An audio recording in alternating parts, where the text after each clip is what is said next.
Sponsored by rxcardclub.com. Get a free prescription drug card and save up to 85% on prescription drugs. rxcardclub.com. How did Cloverdale Athletic Park get a Canadian football-sized turf field?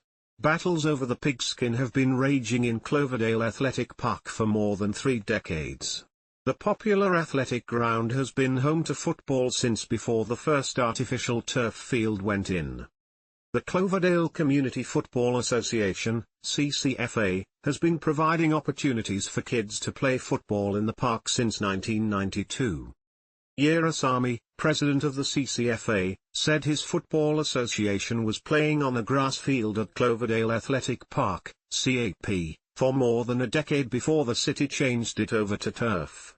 He said despite being one of the stakeholders, along with soccer and field hockey at the time, they almost didn't get a football field put in when the changeover occurred 20 years ago.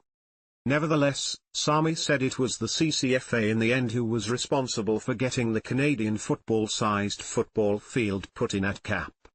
"We helped pay for part of it," said Sami. "We put the money up to cover the 2 end zones, but it wasn't going to go in at first." As for the reason CCFA helped pay for part of the football field, Sami said it fell to 2, practicality and a love for Cloverdale and sports. He said when CAP number 1 first went in, it was only the 2nd synthetic field in the city after one in Newton.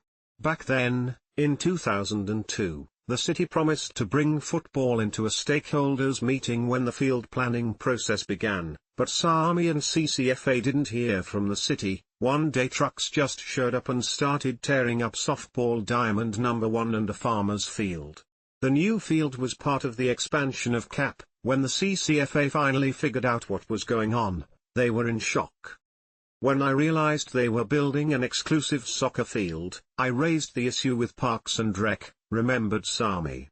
"They said they didn't have enough money to include football or any other sport in it."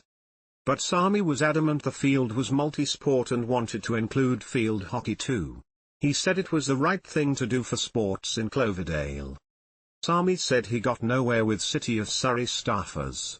Then, after several meetings with the project manager, Sami was told it would cost too much money, $300,000 alone for the underlay, to tack a couple of end zones onto the then exclusive soccer pitch.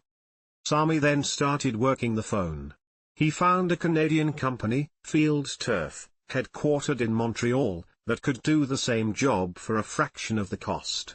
Because of their unique product, FieldTurf did not use a separate, and extremely expensive underlay. At the time, FieldTurf had just put in the new playing surface for the Seattle Seahawks. If it's good enough for the NFL, why not Cloverdale? Sami thought. He then went to meet with the Parks and Rec Commission. He didn't get anywhere with the commission either, but there were 2 city councillors on the commission and they told Sami he needed to address mayor and council.